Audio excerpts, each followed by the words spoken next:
Okay, number 4 for 365 days of wisdom. This is number 4. So I have just finished spinning yet another company over this long holiday weekend.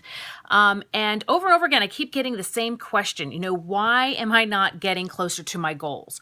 Why is it that I'm trying to achieve, whether it's money or partnership or even in business, in the marketplace, why they're not capturing what they set out to do. And I find this often and over again. And for a lot of you who have followed me or have heard me speak, you've heard me talk about the formula for success. And the biggest difference that I see between people who are very, very, very successful and people who try really, really hard but continue to miss the mark. And it's the formula for success. So bear with me for just a second.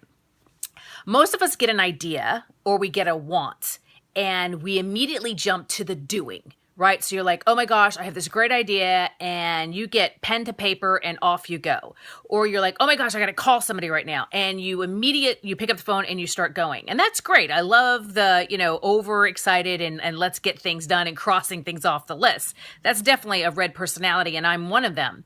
But if you take a look at highly successful people who are really consistently hitting the mark, they behave very, very differently. 50% of highly successful people, and you can study them, don't believe me, pick up a book and study them. They spend 50% of their time thinking.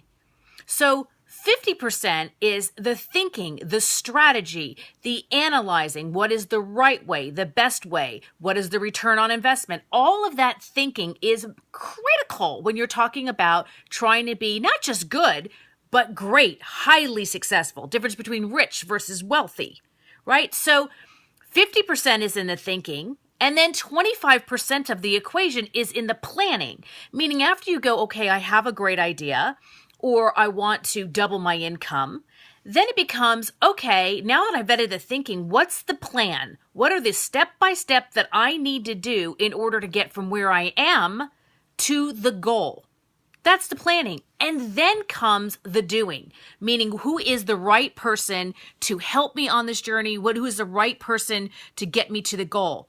So if I told you you were going to bake a cake, but I was going to give you 75% of the ingredients I was going to leave out of the equation, there'd be no way you'd be able to make a great cake, right?